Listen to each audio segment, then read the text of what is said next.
Haleluya. Haleluya.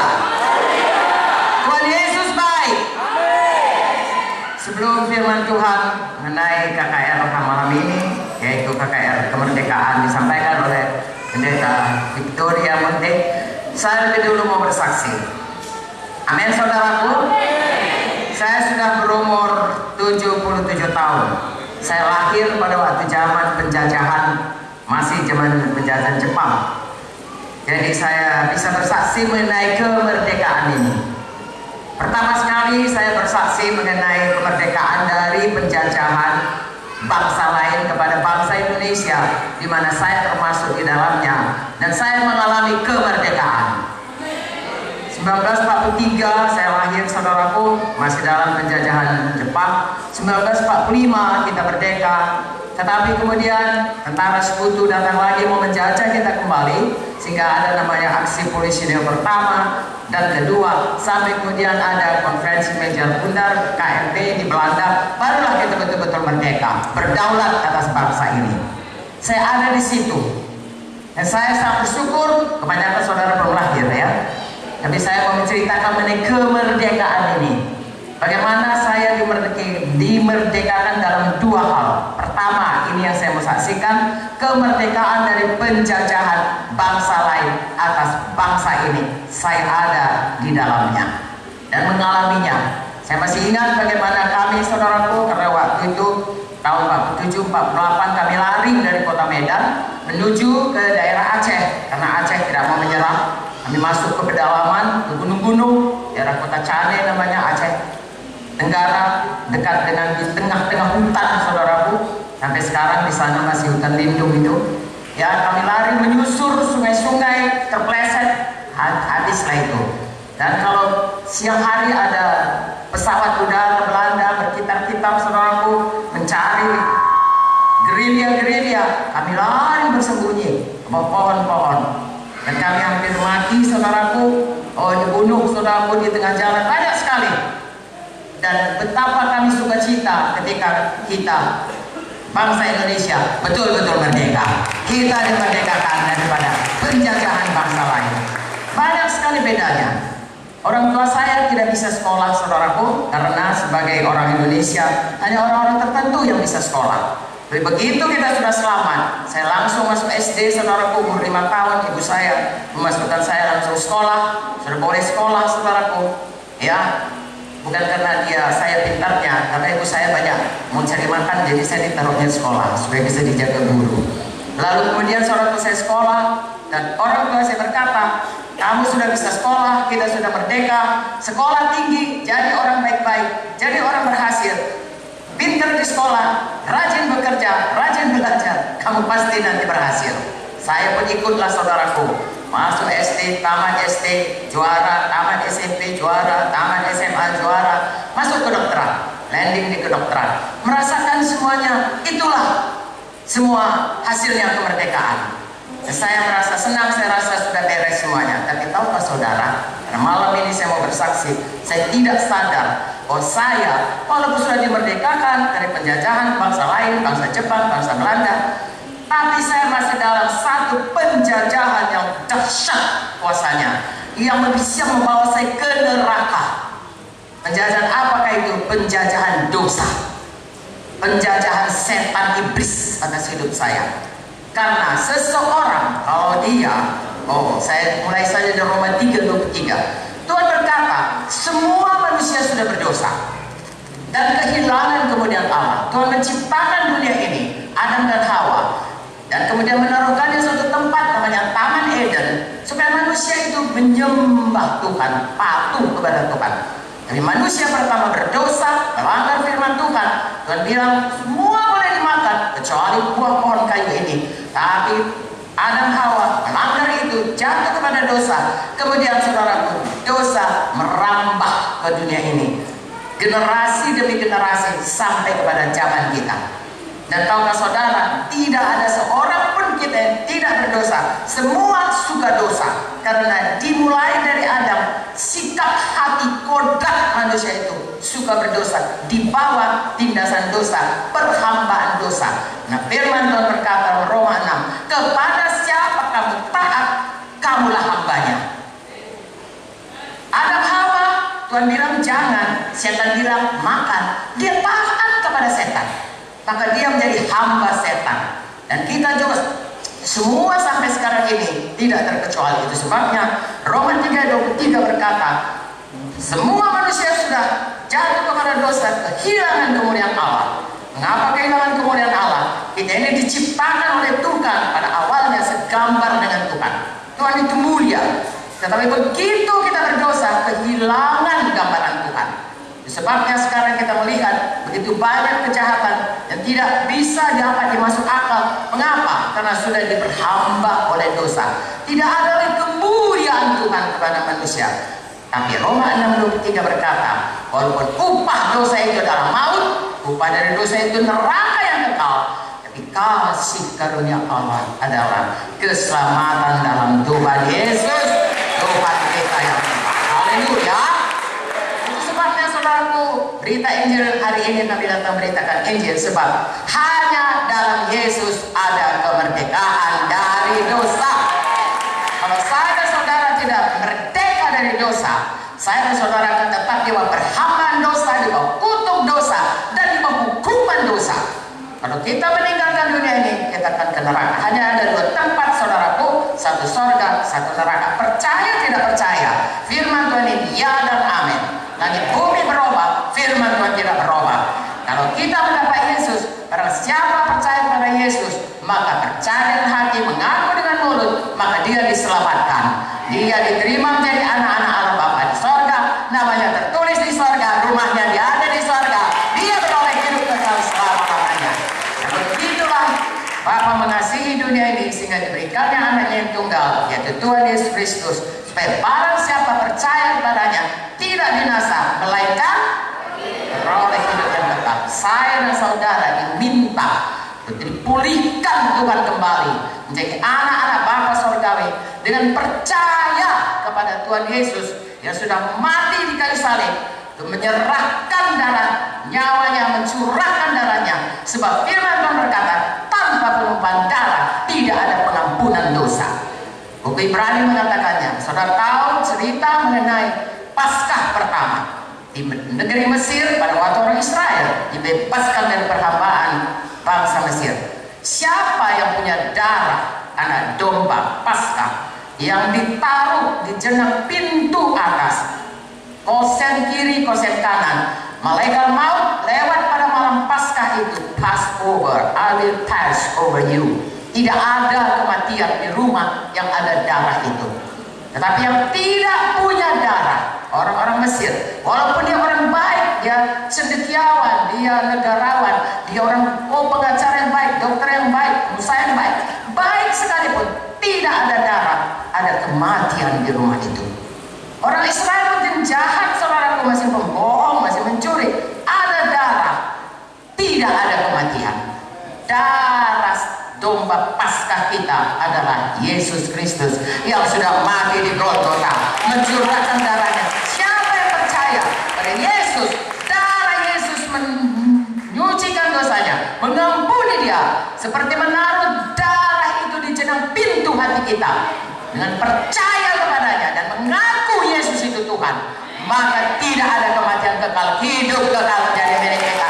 Dosa kita diampuni, kutuk yang ada dari kita, berkat Abraham menjadi milik kita. Inilah berita yang baik. Inilah berita yang mau disampaikan pada hari ini. Saya tidak tahu itu, saudaraku. Tahukah saudara akibatnya? Walaupun orang berkata, saya orang baik, kami keluarga baik-baik. Paman saya, ibu saya 3 bersaudara. Paman saya paling tua, putra dari suku kami di Sumatera Utara, ada suku Batak. Batak itu juga macam-macam. Batak Karo, Kesmalumun, ya, Batak Pakpak, Dairi, saudaraku, Angkola dan lain sebagainya. Kalau keluar semuanya Batak. Seperti kalau saya ke Papua, yang saya tahu semuanya orang Papua. Padahal saudara banyak suku-suku. Kami juga ada suku Karo, Batak Karo. Putra Karo pertama yang pergi ke negeri Belanda adalah abang ibu saya. Tahun 1930, kira-kira 1 abad yang lalu. Jadi saudara bisa bayangkan sebenarnya kami hidup baiklah. Ya, dia pulang ke Indonesia, dia menolong orang, dia membawa banyak anak-anak dari suku kami untuk sekolah. ke Jakarta, luar negeri dan sebagainya. Dia sangat menolong. Ibu saya juga baik-baik saja dengan bapak saya, 3 bersaudara, yang muda juga baik. Tahukah saudara, saya masuk ke kedokteran dengan tempo jarak 7 tahun, dulu sekolah kira-kira 7 tahun. Saya mengalami tragedi-tragedi yang sebenarnya saya heran kenapa bisa jadi, tapi sekarang saya tidak heran, karena itulah kutuk dosa. Tidak ada perlindungan Tuhan. Walaupun kita baik, walaupun kita berusaha berbuat sekuat tenaga dapat kita, tidak ada perlindungan karena kita masih dalam perhambaan dosa, perhambaan setan yang dari Adam dan Hawa sudah memerintah di dunia ini. Saudaraku, di dunia ini hanya kita yang percaya Yesus di bawah perintah Tuhan. Kalau tidak, dunia ini dikuasai setan. Sudah diserahkan Adam dan Hawa kepada setan. Mengapa saudara, kalau Tuhan maka kasih? Kenapa ada bencana? Karena ada dosa. Tapi hari ini kabar baik, saudaraku, saya melihat kutuk dosa itu dipatahkan dalam keluarga kami. Bagaimana kemudian dalam tempo 7 tahun itu, satu persatu tanpa opa saya dulu, begitu saya tamat meninggal. Kemudian tiba-tiba difitnahlah om saya yang dari Belanda ini, karena dia punya kedudukan yang baik di Medan. Difitnah, harus pergi ke Jakarta, dimasukkan. Ternyata dia dinyatakan tidak bersalah, tapi makan waktu 1 tahun untuk itu. Tante saya tidak tahan, meninggal. Dia sakit, meninggal. Kemudian tidak lama kemudian paman saya sehat, tegap, kuat, ganteng, saudaraku, ya, tiba-tiba meninggal. Dulu tidak begitu banyak seperti sekarang ini dikatakan orang sakit jantung, tapi kemudian dokter berkata sakit jantung. Tadinya baik-baik sakit jantung. Ibu saya sangat sayang kepada adiknya ini, tidak tahu Tuhan Yesus, tidak punya penghiburan dari Roh Kudus, hanya ada rasa sayang, tertekan 10 bulan ibu saya meninggal. Dan paman saya ini juga yang tadinya sehat-sehat jadi sakit-sakitan, 2 tahun kemudian ketiga-tiganya meninggal. Ada 15 orang kami anak dari 3 keluarga itu, semua sudah ada yang ibunya mati, ada yang bapaknya mati, dan yang mati itu adalah orang yang cari makan. Yang tinggal bapak saya sakit-sakitan, bengkak di sini seperti tumor, saudaraku. Kemudian tante saya tidak pernah cari makan. Semua orang daerah kami mengatakan hidup keluarga kami yang tadinya baik hancur berantakan. Dan waktu dikubur om saya itu, semua bilang hancur ini keluarga. Sudah tidak bisa lagi ada, tidak mungkin lagi bangkit. Tapi tahukah saudara, seperti malam ini, saudara hadir di sini, Tuhan memimpin kami, saya anak tertua, saudaraku, dari keluarga itu. Tuhan memimpin saya, teman-teman saya mengajak saya KKR seperti ini. Di situ saya dengar berita tentang Yesus Juru Selamat, Yesus Pembebas, Yesus yang menyelamatkan, Yesus yang sudah mati. Duduk seperti ini, saudaraku, saya menangis waktu diberitakan Yesus itu sangat mengasihi kita. Orang berdosa, dia tidak berdosa, tapi dia mau mati bagi kita, menyerahkan hidupnya. Lalu kor menyanyi, semua sudah kuserahkan bagimu, apa yang kau serahkan bagiku. Semua sudah kuperbuat bagimu, apa yang kau perbuat bagiku. Semua telah kuberikan bagimu, apa yang kau berikan bagiku. Saudaraku, saya menangis tanpa duduk saya. Saya orangnya keras, karena ditempa oleh kehidupan yang begitu bertubi-tubi. Saya tidak nangis, sebab kalau saya menangis, 14 orang adik saya, kor menangis di belakang. Saya berkata mama, semua bilang mama. Saya bilang papa. Papa saya masih hidup, tapi yang lain berteriak, yang papanya meninggal, papa. Jadi saya keras, saya tidak pernah mau menangis. Tapi pada waktu Yesus menjamah saya tidak tahan, saudaraku, kasihnya. Tidak bisa, tidak ada saya rasa orang sebaik Tuhan Yesus yang mau mati bagi saya. Saya ini orang berdosa, saudaraku, banyaklah kesalahan saya. Tapi dia mati, saya terima Tuhan Yesus. Tahu betul Yesus mengampuni saya. Saya rasa beban dosa itu betul-betul lepas. Dan saya suka cita, saya tahu ada masa depan penuh pengharapan bersama-sama dengan Tuhan Yesus.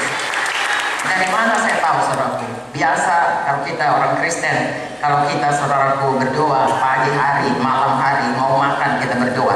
Untuk pertama kalinya pada besok harinya saya berdoa dengan ucapan yang sama. Saya katakan, Bapa dalam sorga, dalam nama Yesus saya datang padamu. Saudara tahu, saya rasakan pelukan Tuhan bagi saya. Ada kesaksian roh kudus menyerang roh saya, mengatakan, anakku, engkaulah anakku, aku mengasihimu, aku menyertaimu, aku ada di sini. Dan sampai hari ini, saudaraku, sudah lebih 50 tahun Tuhan Yesus tidak pernah meninggalkan saya. Haleluya. Tuhan Yesus mengangkat kutuk dosa. Semua hidup kami berubah. Satu persatu kami diselamatkan. Adik saya, keluarga saya diselamatkan satu persatu. Saya tidak cukup waktu menceritakannya, tapi betapa baiknya Tuhan itu. Dan satu persatu Tuhan berkati saudaraku semua baik-baik hidupnya sampai sekarang ini. Haleluya. Panjang umur semuanya saudaraku. Haleluya. Dan kalau sakit kami disembuhkan Tuhan. Ada banyak kesaksian saudaraku, tetapi yang mau saya saksikan malam ini kepada saudara, biarlah kiranya kasih Tuhan meliputi seluruh Papua ini. Haleluya. Begitu saya selamat saudaraku, saya selamat di Jakarta karena disekolahkan oleh UI ke Jakarta. Lalu selama saya di sana itu saya betul-betul saudaraku belajar. Lalu kemudian saya selamat di sana, saya pulang ke Medan. Saya kembali kerja di bagian ilmu kesehatan anak. Saya dokter anak, spesialis lagi dari ilmu penyakit darah anak. Satu kedudukan yang paling baik di seluruh kursus itu. Kami hanya dua yang orang Kristen saudaraku waktu itu. Saya dengan adik ipar saya, adik Bapak Munti, ya. Dan kami, lalu saya melihat saudaraku bagaimana perlunya Yesus itu. Bapak Munti, saya menikah dengan Pak Munti. Sebenarnya Pak Munti itu juga sepantaran dengan saya, ibu kami sekelas, bapak kami juga sekelas sama. Kami sama-sama sekolah saudaraku berturut-turut, ya. Saya dengan Pak Munti itu setingkat, kakaknya, kemudian adiknya setingkat dengan adik saya dan seterusnya. Jadi kami memang sepantaran. Dia fakultas teknik, dia lulus dua-dua, teknik lulus, kedokteran lulus, tapi dia masuk teknik. Dia sangat pintar, juga sangat ganteng, juga sangat baik, saudara. Haleluya. Begitu ganteng sehingga sebenarnya dia strong playboy dan saya butuh buku. Tapi dua-dua kami diubahkan Tuhan, sehingga dua-dua jadi hamba Tuhan. Dia tinggalkan saudaraku sekolahnya, begitu dia mau tamat tinggal berapa dia tinggalkan, dia pergi ke desa-desa menginjil. Saya selesaikan saudaraku, dan kemudian sudah Tuhan memimpin kami menikah saudaraku. Saya juga pada waktu itu saya melihat kalau saya terus bekerja bagus, orang-orang sakit jadi sehat, anak-anak bisa panjang umur 80 tahun, tapi kalau dia tidak mengenal Yesus, dia pasti ke neraka. Tapi kalau saya beritakan Injil saudaraku, dia ke sorga. Dan di dunia ini kita berdoa dia sembuh. Lalu Tuhan saudaraku memanggil saya ikut Pak Munti. Saya katakan, Pak, saya hanya tinggal berapa tahun lagi untuk pensiun. Biarlah saya sekolah. Bapak Munti bilang, pensiun dari kerajaan sorga jauh lebih baik dari pensiun negara Republik Indonesia. Lalu saya bersyukur saudaraku, saya bisa serahkan itu pekerjaan saya di bagian anak. Dan kemudian saya ikut Pak Munti. Saya sangat bersyukur saudaraku, banyak jiwa-jiwa selamat.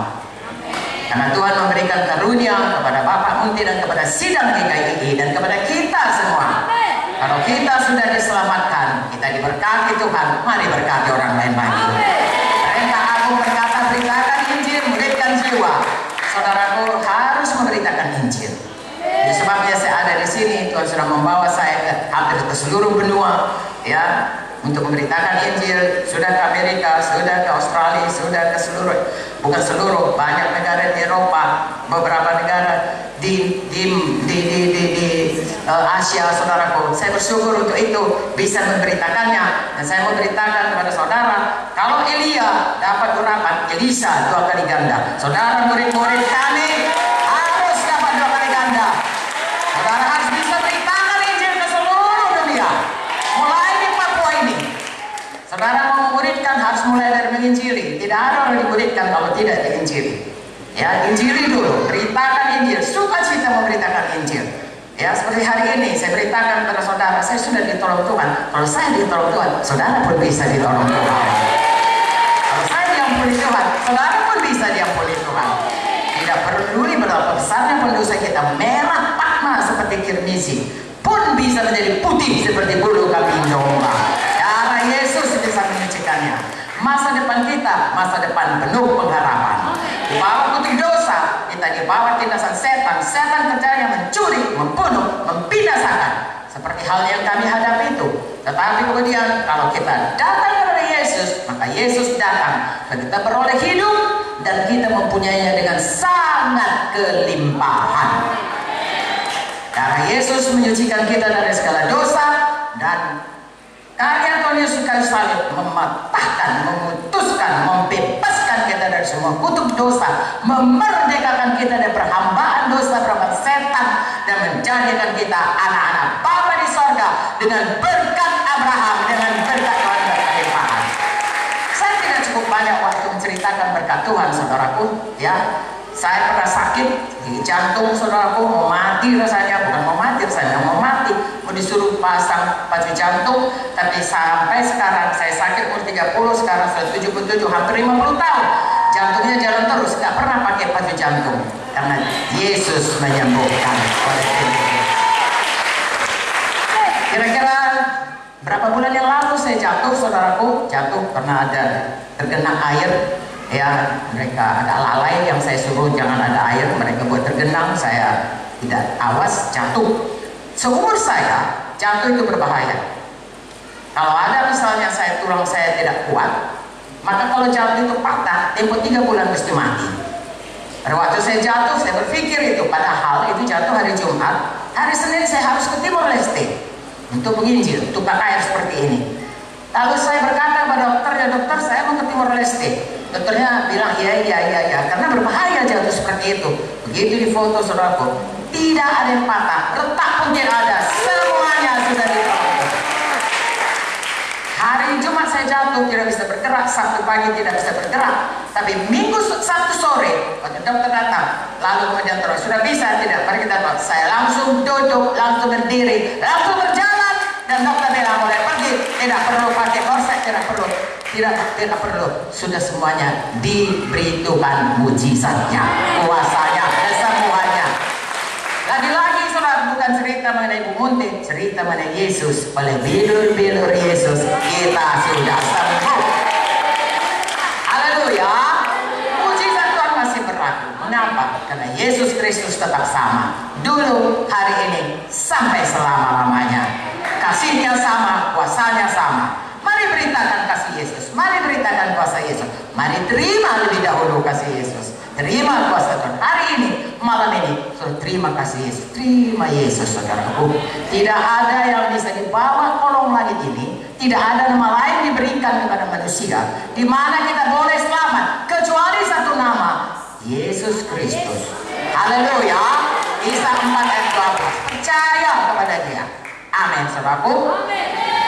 Bagaimana caranya percaya? Yaitu dalam hati kita percaya Yesus sudah mati bagi kita, bangkit pada hari ketiga, dan kemudian Dia naik ke sorga, dan kemudian Dia mencurahkan Roh Kudusnya untuk menolong kita supaya kita bisa hidup betul-betul mengikut Yesus dengan setia sampai kita mati, sampai Yesus datang. Haleluya. Itulah kasih Yesus. Sesudah Dia selamatkan kita, Dia juga mau menyembuhkan kita, Dia mau memberkati kita, Dia mau menolong kita terus bertambah hari, bertambah mengenal, bertambah hidup kudus di hadapan Dia. Sebab tadinya kita sudah kehilangan kemuliaan Tuhan, Tuhan memulihkan kembali kemuliaannya. Sehingga saya dan saudara, kalau orang tidak bisa melihat Yesus, orang bisa melihat kita. Oh, anak Yesus, seperti Yesus, aku pun kepingin seperti Dia. Firman Tuhan berkata, kalau kita meninggikan Yesus dengan hidup sungguh-sungguh, percaya dan patuh kepadanya, maka Yesus akan menarik orang datang kepadanya. Kesaksian kita dari perkataan kita, dari kehidupan kita. Haleluya. Dari iman percaya kita, dan dari firman yang kita beritakan, Roh Kudus mengurapinya.